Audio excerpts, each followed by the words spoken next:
Alright, so this is part 2 of the Introduction to Digital Audio Production workshop, where I'm going to be constructing a tune and showing you the processes involved in doing it from scratch. In the last part we covered basic synthesis and we started writing a bass line. Today we're going to look more at sampling. So we're going to get some drums, some kicks, hi-hats, snares and all that kind of thing. We're going to get them into the tune and make them sit with this bass line we've created. Now, sampling is a little bit different than synthesis. So synthesis, we were taking our sounds, we were creating them from scratch. So remember, we used this analog here, and we had another one here, and we were using the oscillators to vibrate frequencies and to create waveforms, and then we were shaping them into what we wanted the sound to be. Sampling is kind of a form of synthesis, except instead of creating the sounds yourself from scratch, what you do is you take something that's already been made, for instance a kick drum or a snare drum, and you load it into the sampler, and then you can manipulate it how you like, kind of using the same tools that you do with a synthesizer. So what I'm going to do is I'm going to load in a kick sample for you today, and I'm going to do that I'm going to go into my sample folder and I'm going to go search and I'm going to type in kick. You'll probably have your own set of samples. Hopefully you've got your own library. All the samples that I use in this video are available in this set. So this set is online, so anyone can download it. It's got the samples inside it, so I've self-contained the file, so all the samples are in there, so you can just download it and play straight away. So I'm just going to go through. Here's all my kicks. I've got a whole bunch of them. I'm going to go through and find one, so I just click on them to preview them. So see, we've got a whole selection of kicks here. So that sounds like a good one. I'm going to use that one. If it's not playing when you're clicking on them, it's because this little headphone thing isn't on. You turn that off, it turns the preview off. If you turn it on, you can have a listen. So I've decided that that's the kick sample that I want to use. So what I could do here is I could insert an audio track. Now remember, we've got an audio track and a MIDI track. Audio tracks are for putting in samples, whereas a MIDI track is sets of information. If I inserted an audio track, I could drag this kick drum down, so we've dragged that into the audio track, and you can see it's drawn the wave shape of the kick drum for me. So if I solo that, yeah, so what I could do is I could, holding down the option key, which duplicates anything when you drag it, I could go like that to create a boom boom boom kick. But what happens when we do it in an audio track is we run into problems. Let's say I wanted to change an aspect of these kicks. I'd have to go through and change each one. Say I wanted it to be shorter, I'd have to go like that and like that. So that's a bit of a waste of time. So instead of dragging audio samples into an audio track, which people tend to do, I'm going to delete this audio track and I'm going to insert a MIDI track instead. Oops. Insert MIDI track. And I'm going to name this MIDI track kick. So this is where a kick drum's going to be. So it's a MIDI track, it's set up waiting for an instrument or something to create sound. I'm going to go back into the Ableton Live devices. If we look up the top under our instruments menu, remember we used the analog before, which is a synthesizer. We're going to use this one here, which is called a sampler. Ableton has two samplers. It's got Ableton 7, which is a simpler and a sampler. A sampler is much more in depth and you need to pay for it. All we need is the things that the simpler can offer us today, so I'm going to use the simpler. So I'm going to drag the simpler, remember, down into this bottom area where we can rack up our effects and all that kind of thing. So you see it's loaded up a machine. It kind of looks like the analog if we look at the analog here, but instead we've got this box which says drop sample here. So I'm going to go back to my sample directory over here in this little folder, and here's that kick that I wanted, and I'm just simply going to drag that kick down into where it says drop sample here. And you see it's dragged that sample in, you can see, and it draws the wave shape for us. You can see it's a kick drum. If you think about the kick drum as far as frequencies and the waveform goes, you can see that the frequencies are kind of condensed at the start and then they slowly slow down. And remember, before, the higher the frequency, the higher the vibrations of the oscillations, the higher pitched the sound is. So you can see that the kick starts in a kind of a high pitch and goes down really quickly. And that happens so quick that it kind of sounds like a kick drum. So you can hear the high end of it start and then it slowly stretches out. So that's cool. So we've got this kick drum dropped into our sampler. So now what we can do is we can insert a MIDI clip like before, like we were going to put notes in. So I'm going to select just let's select one bar. I'm going to insert a MIDI clip. So we've got this new set of instructions, double click it, so we've got the piano roll, and I'm going to put in notes here. So I'm going to put one note here, I'm going to put another note here. Remember, I'm holding it in the option key and dragging notes, so it makes a duplicate. So that's on the first beat of the bar, this is on the second beat, that's on the third beat, and that's on the fourth beat. And of course it's created this as a loop for us, so now we can stretch this out and it will repeat the notes that we've put into it. So now if we play this track, I'm going to solo it over here. If we play it, you see it's playing the sample over and over by these notes in here, giving it information. And I've picked C3 because C3 is the middle note. If you tell a sampler to play C3, it's going to play the sample at its original pitch. So the original sample, the original pitch that it was at. Let's just drag these out a bit longer so we can make the kick longer. I selected all the notes there and just dragged. If we hold down the command key, remember we don't have to snap it to the grid. We can make them really short if we wanted to. But we want them about here for a nice chunky kick. That's pretty good. If I was to move this up from C3, hear the pitch going up, move it down, we get a really low one, but we want to keep it on C3 for now. So let's have a look at the sampler and see what's happening. So we've got the waveform there.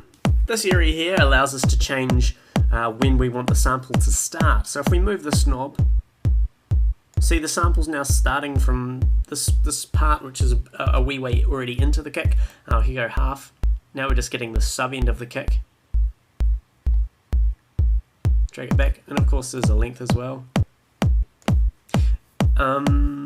Yeah, so that's all gonna. Let's go through the transpose here. We've got a transpose which is in semitones. Remember, like in the synthesizer, where you could transpose the oscillator up a semitone, which is a single kind of Western scale note. So if I bring this up, it's going to change the pitch, similar to when I move the notes up and down in the piano roll. So you can change the pitch that way if you like.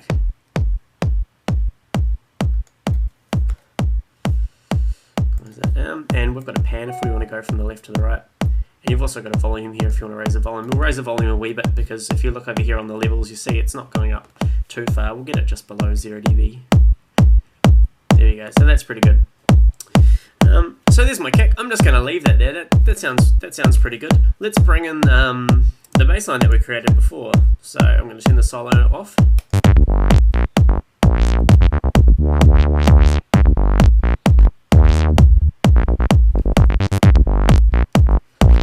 If you look down on my master channel over here, you can see it's going into the red already, which is not too good. It means we're kind of clipping it.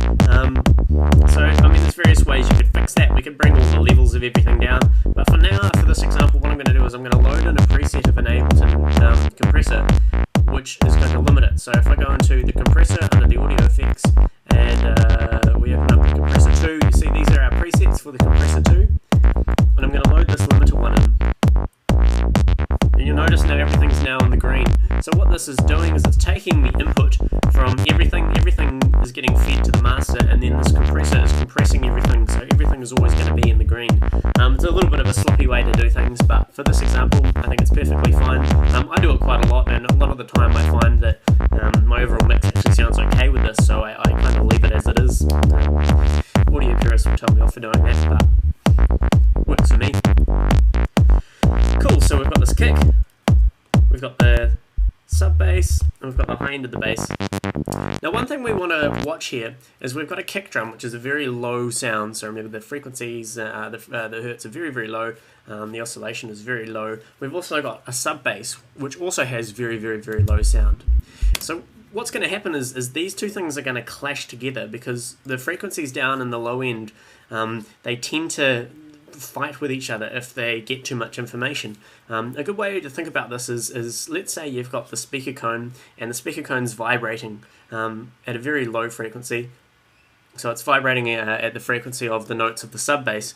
If you can imagine it being pulled in and pushed out and pulled in and pushed out over and over and over, and it's getting told information to do that by the computer or by your sound device. If you've got a kick which is also doing the same thing, telling the speaker to move in and out, but it's telling it to move in and out at different vibrations than the sub bass, the speaker gets confused in a sense. So you can imagine the sub bass telling the speaker to push, while the kick tells the speaker to pull. And of course, the speaker can't go in both directions. So what it finds the place in between that best suits it. And what happens is, if you get one pushing perfectly and one pulling perfectly, you get absolute silence. And this is called phase cancellation, and it's a big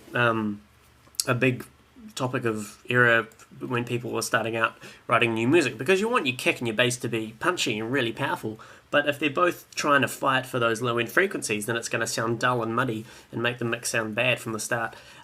So one way we can overcome this, and this is a quick way to do it. There are better ways to do this, but I'm going to show you this way because it gives you a good example of how you can actually achieve a result. I'm going to insert a machine under the Ableton native audio effects called a utility. So we double click that, or you can drag and drop it, double click it, and the utility is just a simple little machine. We're only going to focus on this knob at the moment, which says gain. So at the moment, if we listen to the space line, this utility is not affecting the sound whatsoever. But if we bring the gain, obviously you can just make it louder and softer, right? Now remember, before we were working with the cutoff filter of the synthesizer, that had a red line that corresponded with the knob, and you'll also see this with the gain. As I move this gain up and down, you see this red line up in here move up and down as well. So if I move the red line up and down, the gain value will go up and down. You can see it down the bottom right there, and if I move the gain, the red line will move. So these two things talk to each other. Now what I want to do is I want to draw that red line so that every time the kick hits, the sub goes quiet really quickly. Very, very, very quickly. So it gets out of the way, it ducks out of the way for the kick, and then as soon as the kick is finished doing its thing, it's going to bring the volume of the sub back. And so I'll show you how I do this. First thing I'm going to do is I'm going to click this little triangle at the top of this knob, which resets it back to 0. And you'll also see it reset the line back to 0. And I'm going to zoom in on this first kick drum in our arrangement and have a look at what's going on here. Okay, so there's my kick, there's my MIDI kick note, you can see it, and there's the second one. We're just going to focus on the first one. So let's say I'm going to drag, let's say, this part of the kick, so the very first, the very initial few steps of the kick in the first bass note, and I'm going to drag this line down. So now when we play, it's very hard to hear. In fact, I'm going to bring it down from here. Oh no, we'll bring this one down here. Like that. So now this first note isn't even going to play. And I want the bass to sneak back in. I don't want it to be sudden and abrupt. So I'm going to click on some things here and draw a little curve. Can you hear how the volume of that bass is just kind of sneaking in now? If we put it with the kick. Oops. That's all.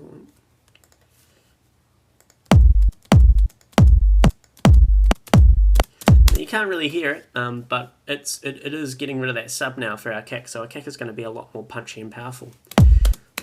So in theory, we've drawn this little curve, and we want this curve to be to go throughout the whole tune basically. So I'm going to click this little plus symbol here. Again, remember it creates another little line for you with the automation line of the parameter, which is the gain of the utility. And if I select, where's that kick? So here, this is where the next kick comes in here. So what I want to do is select that, which you can see is 4 beats or 1 beat in theory. And I'm going to duplicate this. So by pushing Command D or Control D on the PC.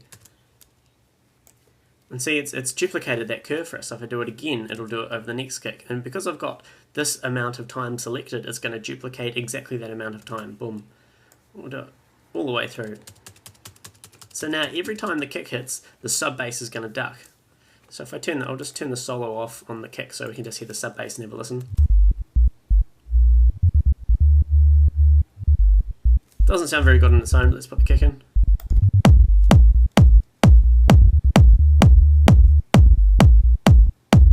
And if we bring in the high end of the bass, the bass doesn't have this little drop in volume because it doesn't need to, because it doesn't have any low frequencies. Remember, in the CQ8 we took them out with this high pass filter. So this is making up for the lack of these notes. Even though we don't have a sub bass playing on the first note or whenever there's a kick, this one makes up for it, and it kind of sounds like it's still playing, which is exactly what I want. So that's kind of called ducking the bass, and that's just a quick little tip to get your mix sounding pretty good straight away. So that's the kick. I'm just going to go right ahead and add in a snare drum here because we should speed through and progress the tune. So just like before, I'm going to insert a MIDI track. I'm going to call this MIDI track snare, and we're going to insert a simpler just like before. So let's put in a simpler. And let's go find a sample. So we go to my samples directory, and let's go snare. And this will list all the snare drums. Again, you can just download this Ableton pack. You don't have to find your own samples. I will include these samples for you in the back. Click stop, and let's just scroll down, and here's some snares. So I'm just looking for one that I think will suit.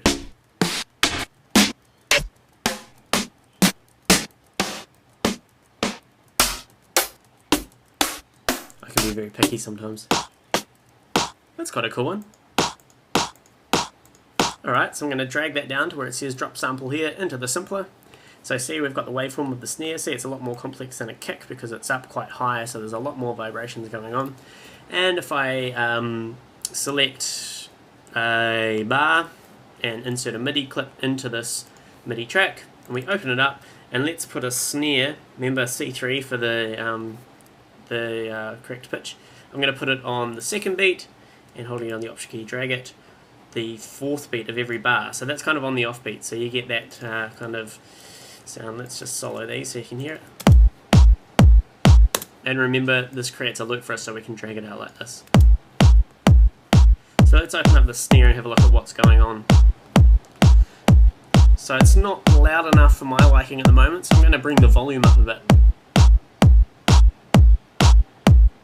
A bit loud. That's alright. The pitch could be a bit different. Let's play with this transpose and see if we can get it sounding a bit better.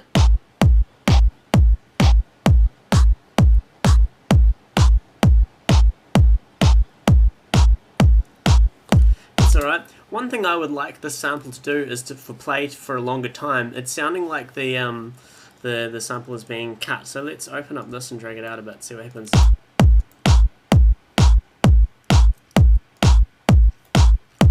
Sounds good. And let's bring the transpose down again on the snare.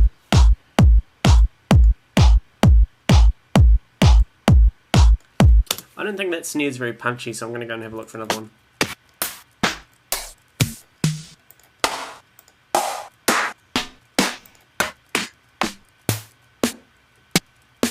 It's quite good.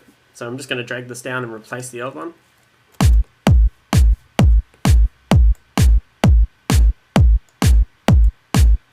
Alright, that'll do us for now. So that's our snare. What can we do with that? It sounds a bit boring, so let's add something to it. Go back to the Ableton Live devices and we'll have a look around and see what we've got here. Good thing to add to a snare is a very small reverb. Now remember, a reverb kind of emulates a big hallway or a big room or anything like that. Kind of takes the sound and reverberates it. If you're standing in a hallway and you clap your hands, you get that big kind of delayed, echoey kind of sound. So if we play it now just on the preset that the reverb comes with initially, you can hear that reverb if I turn it off. But it's a wee bit too big, so I'm going to bring the size down. And the decay time, this is how long the reverb takes to die. It's quite good. And we've got the dry wet value over here. Now dry wet means how much of the effect is going to be applied to the sound. So if it was at 0%, that means it's 0% or 100% dry, which means it's the dry signal. And as you wet the signal, you bring in more and more of the effect. So if it's 100%, we can't hear the original. If it's at 0%, we can't hear the reverb. If we just bring this up a little bit to get the right mix of that signal. Just use your ear, see what it sounds. Bring the kick in again. Sounds good. I'm going to add an EQ8 to the kick drum channel over here. So we've dragged in an EQ. Remember, we'll use this to get rid of the frequencies of the bass line. So I'm just going to move this kick around, and the kick seems to have a bit of too much of a high end for me. So I'm going to bring some of these frequencies down around the high end.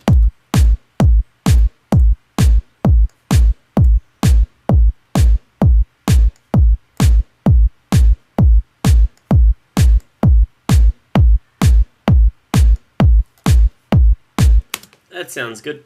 Okay, so I've got a kick and a snare. Let's jump ahead and let's add in some hi-hats now. So I'm going to insert another MIDI track. Again, rename it. We'll call this open hi-hat. We're just going to go your cheesy formula dance music track for the start here, just so we can get an idea of how things work out. So I'm going to select a bar. I'm going to insert a MIDI clip. And we need to find a hi-hat sample. So we go back into my samples and let's go hi-hat. Search. Hopefully we'll get some stuff. Download, let's click stop, and let's go. What we got? Talk about these ones. Go up top, see what we got.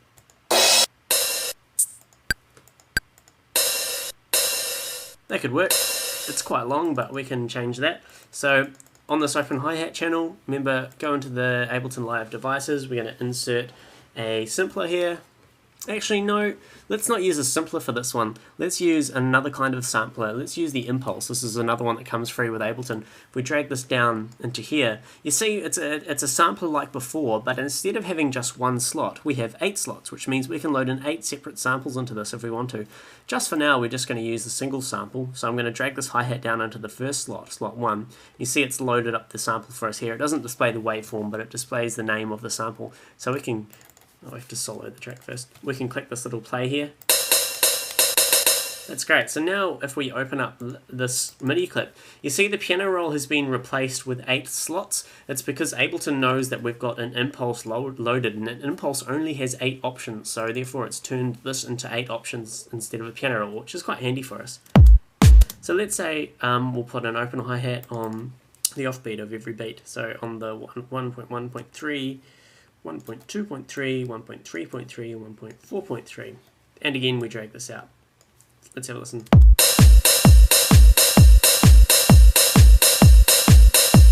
So there's a few things happening here. For a start, the sample is too long. Now the way we get rid of the length of a sample in an impulse machine is instead of going in here and changing the note values, this doesn't work.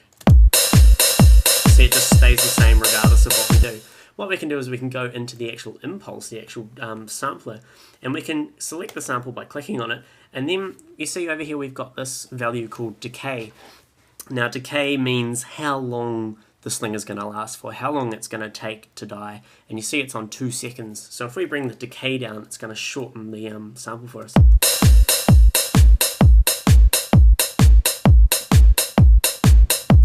That's still good. What I can also hear here is that the sample doesn't quite start exactly on the start of the sound. So what I mean is it sounds like there's a little bit of silence before the sample actually starts. And we can verify this by inserting a new audio track just quickly. And let's drag the sample into the audio track and zoom in. So there's the sample. And you can see we've got a bit of silence here. And what that's going to result in is the hi-hat sounding slightly off time. So if we don't need this track anymore, delete it, let's have a listen again. Here that hi-hat sounds like it's lagging a little bit. So the way we can fix this is by using the start value of the sample. Make sure the sample's selected that you want to move, and we can move the start value until it sounds in time.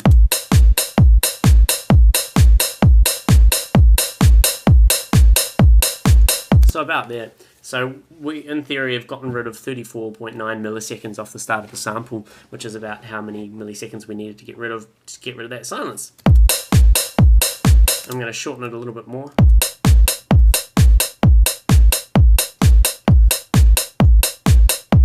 So that's pretty easy. Let's take it a notch further and let's add some little closed hi-hats, some little quick filling type hi-hats there. And we can do this by, we've got these 7 other slots now in this hi-hat. track or layer. So we can put our little hi-hat samples into these extra slots if we want. So let's go through and find some little.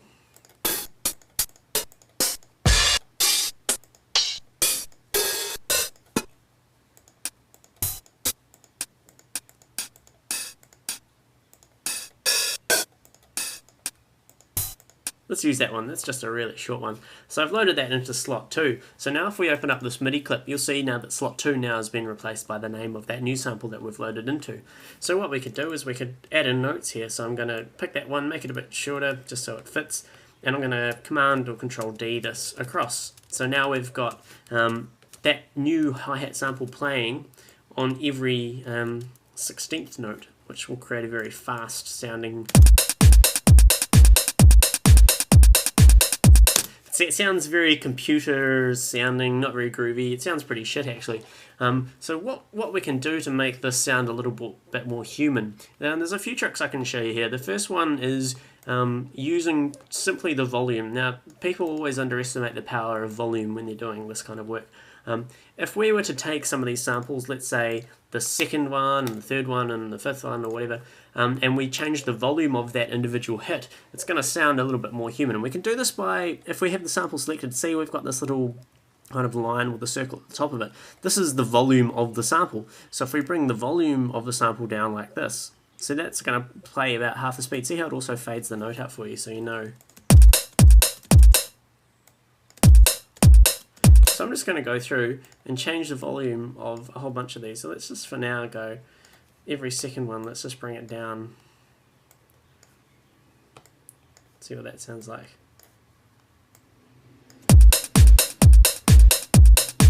So that instantly sounds a lot better. If I undo everything and have a listen to the original, and let's redo everything. That's all good. You see how this sample is also playing when this one's playing, so we don't really need that. So we can actually delete the sample because this one's taking its place.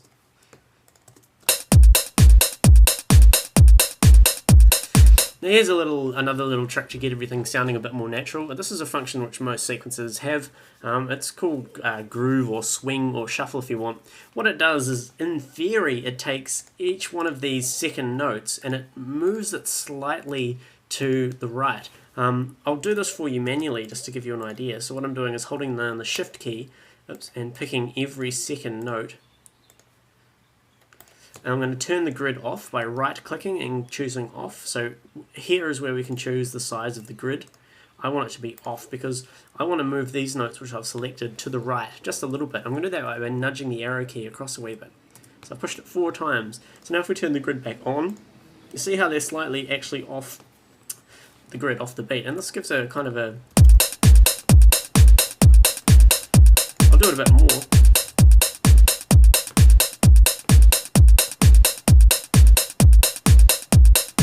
So you can kind of hear how that works. It's an interesting little phenomenon why that works. It kind of breaks all the rules of keeping everything in nice time and mathematically correct, but it does work. So I've taken those notes back to the grid because we don't have to do it manually. I was just doing that to give you an idea of what actually happens, because when we do it using Ableton, it doesn't actually show you the visual representation of this.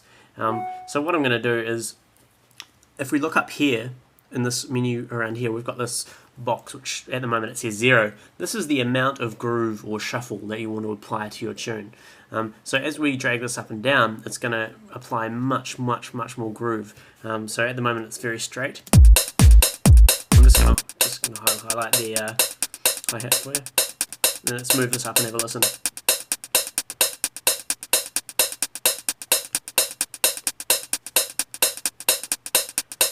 So I'd say about 35 sounds pretty good.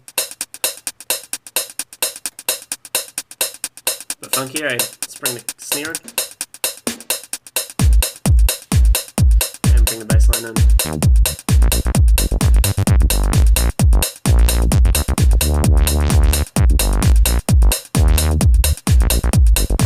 And see, it's also given the notes up here some shuffle as well.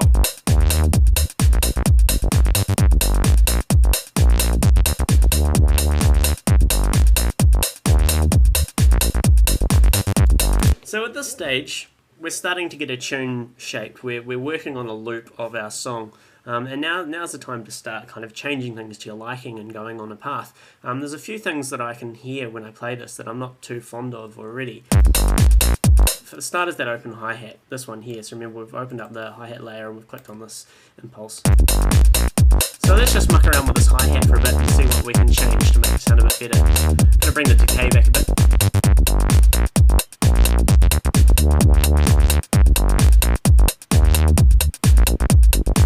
It's pretty good. Those little hi-hats here, they're okay, but they could do with a little bit more of variation. Because we've only got a 1-bar loop and we're stretching it out over the 4 bars. So it's just repeating the same thing over and over.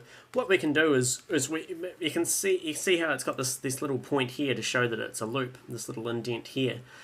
We can take all 4 of these loops, so we've kind of got one loop here, then it's repeated, and then it's repeated, and then it's repeated. We can select the whole clip, and we can do something called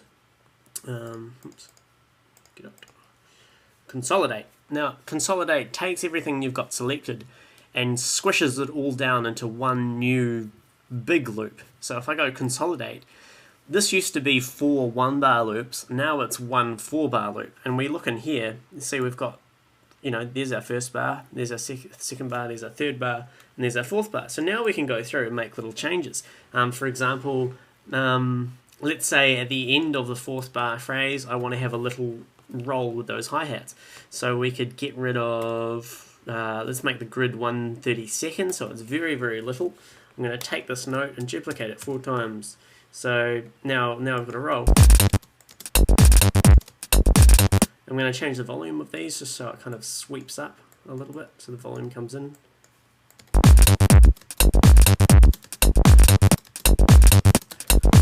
That's cool. Let's change this one here into something else. So I've picked this note, I'm going to move it up into slot 3, and you notice slot 3 is empty. So let's go and find a hi-hat sample for slot 3. Let's find something which is good. What do we got? Got some amens.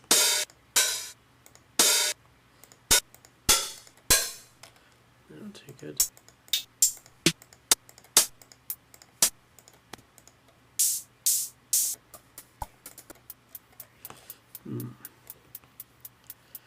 Through there. Must be something around here we can use. That's a good one. So I'm going to use that sample and drop it into the 3rd slot. So now at the end of this 4th bar, let's leave it quiet, bring the volume up. So I'll click on the sample, I'm going to bring the volume up here.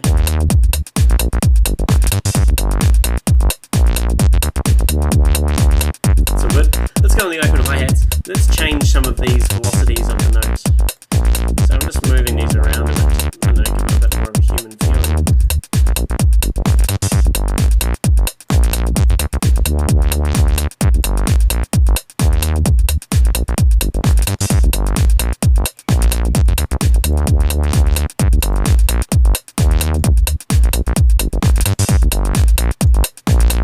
It's just experimenting around to see what sounds good. Let's do another little roll here on this 3rd one.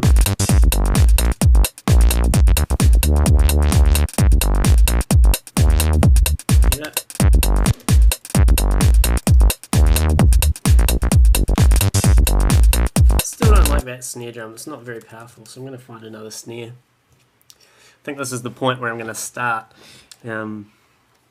hunting through and finding lots of stuff. So let's stop there. Give us something powerful. Let's try that one.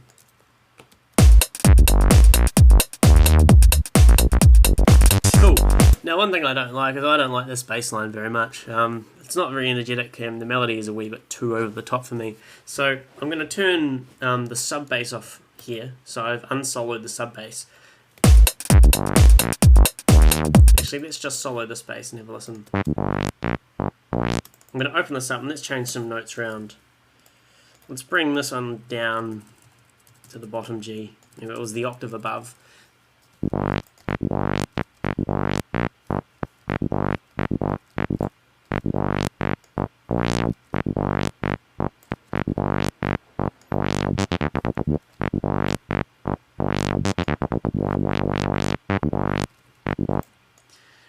See, I'm just moving these notes around, seeing what sounds good.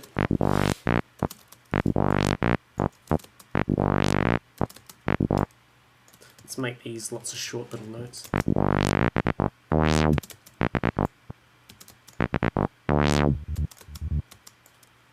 We'll add another one here.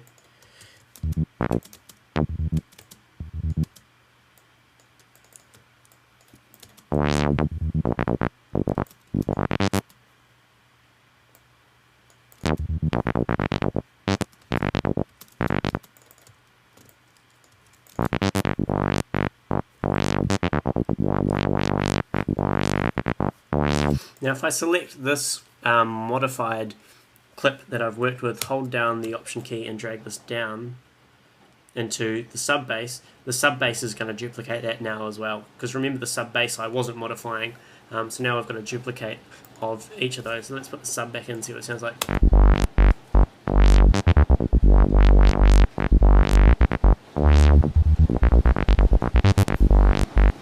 Sounds a bit better. Oh, you can hear the rain's just started. We're kind of in the middle of a storm here, so I guess I have to speak up a bit. I get some white noise going on.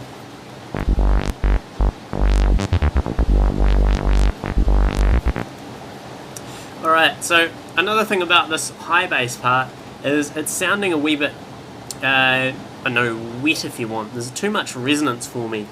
So remember, if we open up the high bass, open up the synthesizer, we've got our frequency and our resonance here. If we bring the resonance right up, and that's kind of cool, but we don't want that. Let's bring it down. Might change this low pass 12 to a low pass 24, which makes it a bit more drastic.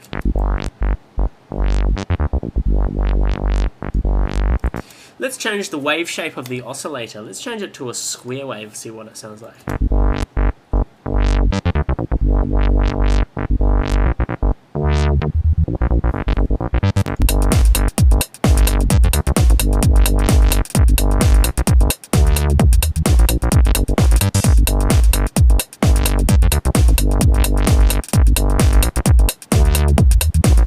Don't like this note here.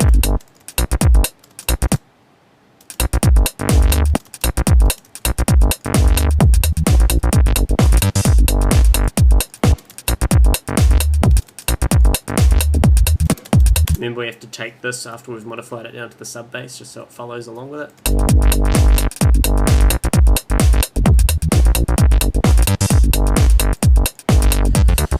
And I reckon we change the cutoff filter of this. It's starting to sound a bit better.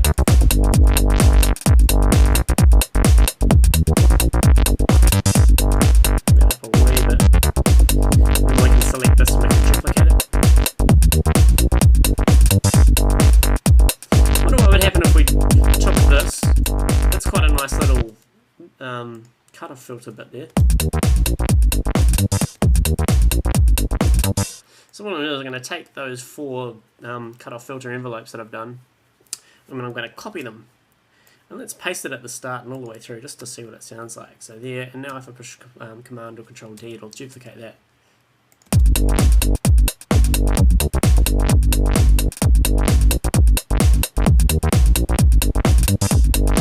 Yeah, that's pretty cool.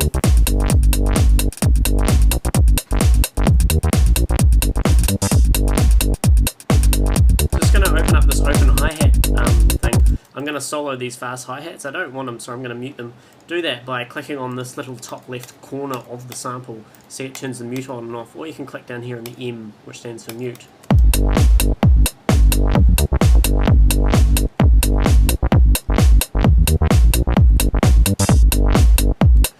Very cool. So that's kind of your basic sampling stuff going on here.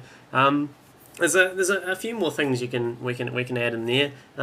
Let's put in, what can we do that's pretty good? Let's put in some bongos or some kind of percussive stuff. So I'm going to insert another MIDI track here. Let's call this bongo. Sweet. We're going to load in another impulse because we want to load in quite a few different bongo samples to play with. And let's insert a bar MIDI clip. Insert MIDI clip. Let's go to our samples and go bongo. Have a listen.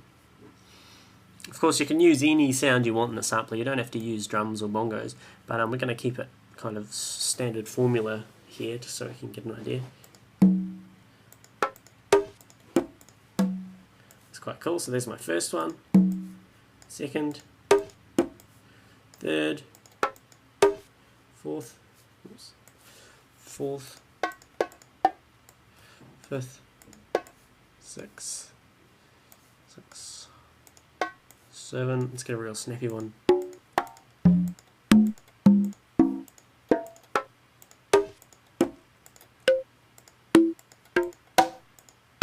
That's a good one. So now we've got 8 bongo samples loaded up. So if I open up this MIDI clip, you see now all the 8 slots have been replaced by those words. Let's just put in notes like this, just to hear all the samples together.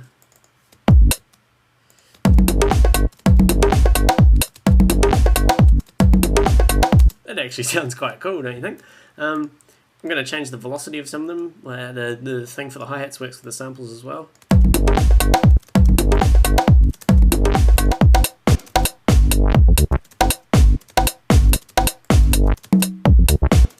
So let's drag that loop out.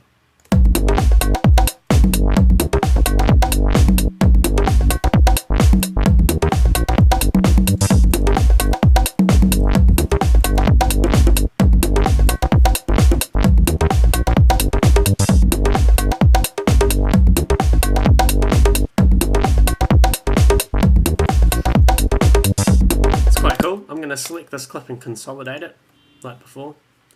So we've gone consolidate. So now we can go in and change a few of these. So for instance, let's put the grid on a 30-second and let's do a little roll up into this one. That's because that's quite cool. Up like that. And then we'll put another one here, bring it down a bit.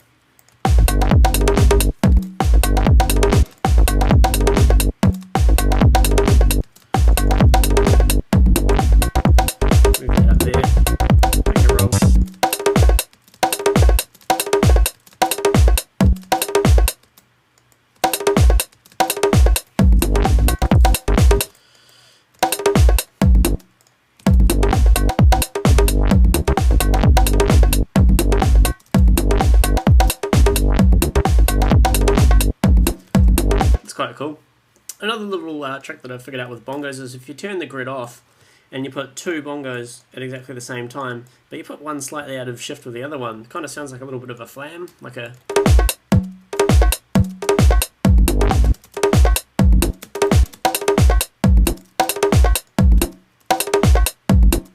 That's cool. Let's make these ones real fast. Dum dum. Dum dum. Make little rolls. Don't know if this will sound any good. It's a bit too much. Bring that one up. That can be another little roll there.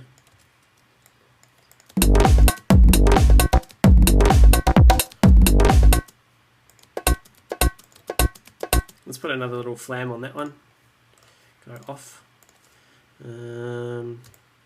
Just like that.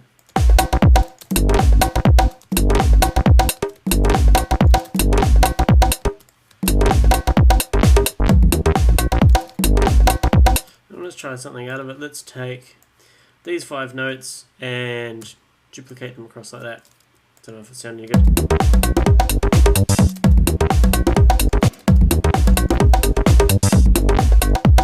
Let's make this a roll.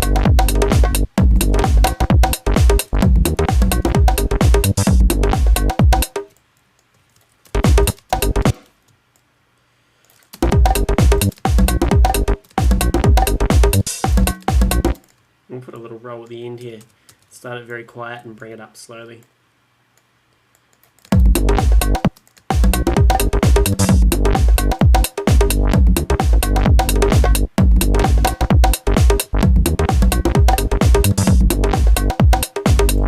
That's pretty cool. They're a bit dominating at the moment, so I'm going to load in EQ8 from the live devices. Let's bring some frequencies down. Let's take the lows off and see what we can get.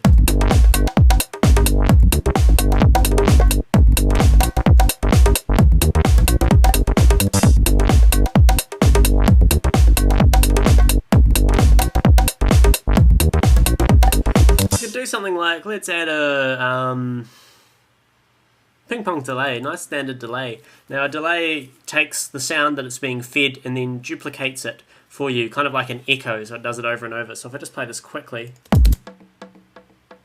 see how it's quickly duplicated that bongo? Do this one here. And a ping-pong will do it from the left ear to the right ear to the left ear to the right ear. So it's quite a cool little sound.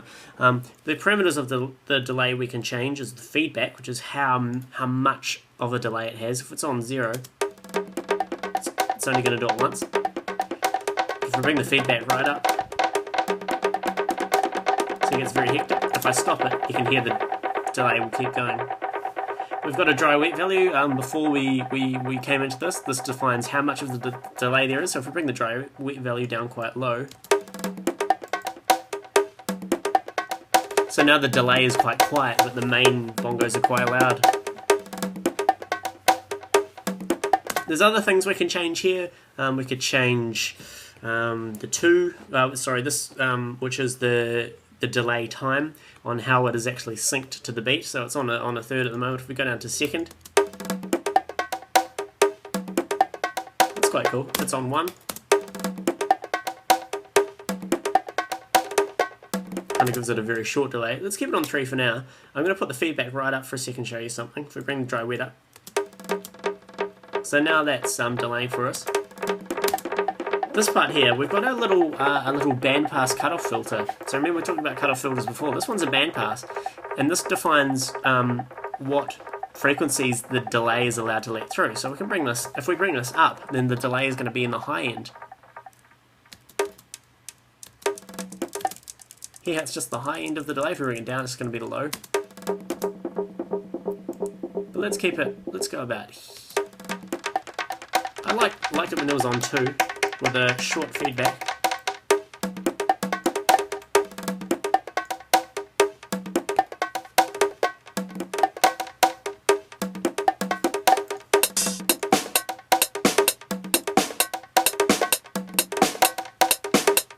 Don't like that flam that we've got here, I think.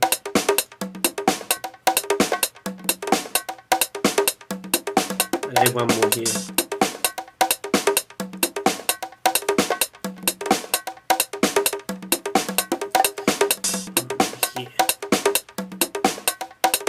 Bring the kick in.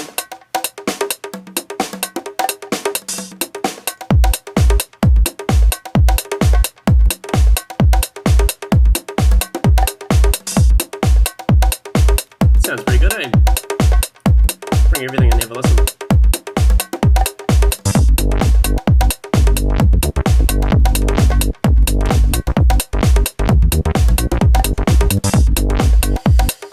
What I'd like to do here is this high bass. It's still quite. I know it's kind of a bit central or dull. I don't know the word for it. A bit bland. I'm gonna widen it out a bit over the spectrum using a little trick which I use quite a lot. Using delays, because we're just dealing with a delay. I'm going to load up a delay that Ableton has called a filter delay. Now, filter delay, load it up and have a look at it. It's got 3 delays on it, 3 separate delays, one for the left ear, one for the middle, and one for the right ear. So that means that it can delay at different times in your left ear, and different times in your right ear, and different times in the middle, which can create some pretty cool effects. I mean, if I just play this now and have a listen. So that's just with 3 delays. So if I turn just the left delay on, here in your left ear, if we just do the right delay, it's in your right ear, and then we've got the middle one. And see how all these delays are on at different times. I'm going to do something a little bit different here. I'm going to use these delays not to delay the sound, but to create a little bit of width in the bass line. And I'm going to do that by turning off the middle delay. We're just going to use the top one and the right one, which is the left and the right. The top and the bottom one, the left and the right one. I'm going to turn the volume down here, which is the dry value of the sample. So now if we listen to this, we've just got the echoes going on, but you see the echo on the left here is going at 3, and the echo on the right here is going at 5. If they were both at 3, that sound quite similar. If they're at 1. But what I want to do is I want this to be shorter than 1. I want the rate that the echo happens to be so quick that it's hard to detect that it's an echo. We're going to do this by clicking on the sync button. The sync button switches the time of the delay between sync mode, which is what we were using, so it syncs it up with the beat by a certain number, to time, where we specify how short the delay actually is. If I turn off the right one for a moment and play with the time for you, if you see we've got the time of 1 millisecond, that's so short we're not going to be able to hear it. Doesn't sound like a delay at all. But if we bring this up a little bit, it's all good. You notice we've got a bandpass filter, cutoff filter for these delays as well. I'm going to bring this up as wide as it can be because I don't want it to cut off any of the frequencies. I want them to be quite wide. So I'm going to bring this time down very short again. Let's say 8.8 will do. Let's turn the right one on and do the same. Turn the right on, turn the sync off so we're onto time, and bring the time down to 1. Bring the band up.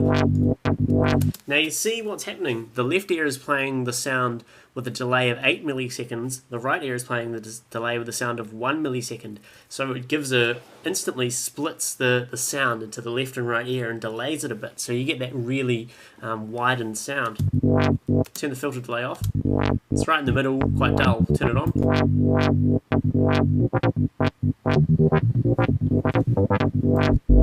And of course we don't want to do that to the sub bass because the sub bass needs to be solid in the middle the whole time. But we can mess around with these delay times a bit to get a different spatial effect.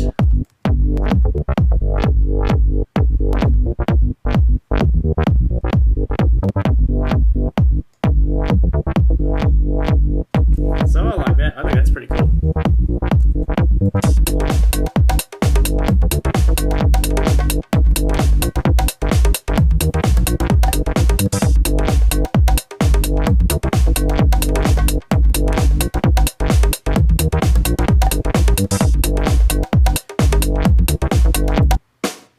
Still not too happy with that snare. What I'm going to do here is I'm going to open up the snare channel. Here's our snare simpler. I'm going to load in an impulse instead of a simpler so we can rack up a bunch of snares and see what happens.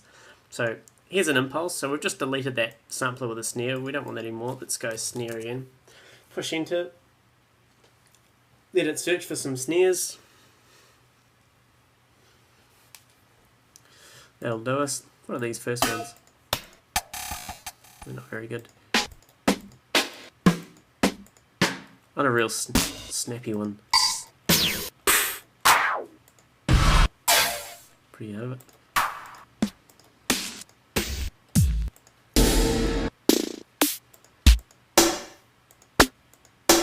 That's quite cool. We're going to layer up a few snares here, so we'll put that as a potential.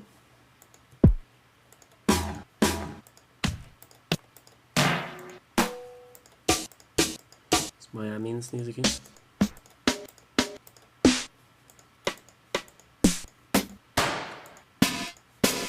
Quite powerful.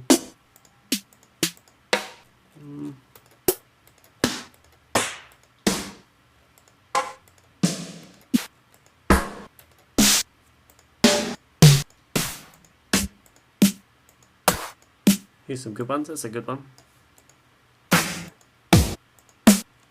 That's a good one too. So we've got 3 snares loaded up. So if I open up this MIDI clip which is on there, you see now we've got these slots replaced. Let's put all 3 of these snares playing at once. This is going to be very loud and overpowering, but it'll give us an idea of what all 3 of those snares sound like together.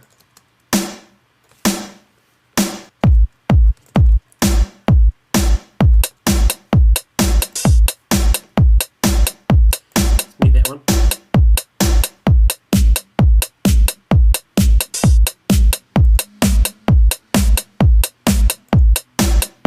This one's a wee bit too loud, so I'm going to click on this sample and bring the volume down. Let's make the decay shorter. It's got a bit more of a punch to it, eh? Change with the transposer, this one, see what we can get. Bring the volume up a bit.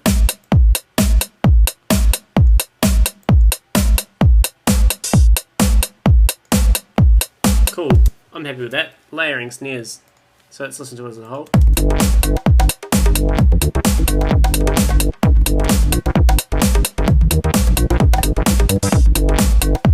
one last thing before I finish, I think this high bass could do a bit more of a high end to make it a bit more wet. So I'm going to move this EQ around on the high bass channel, have a listen.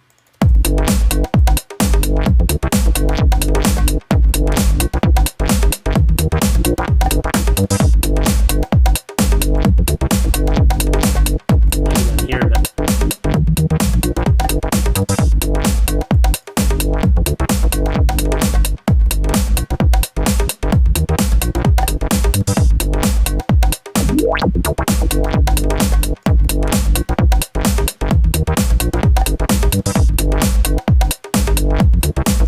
Awesome, so we've got the foundations of a tune going on here. This is really cool. There's a few more things we can do. I'd like to edit the bass line a bit more, add some more sounds to the bass, get some variation going on.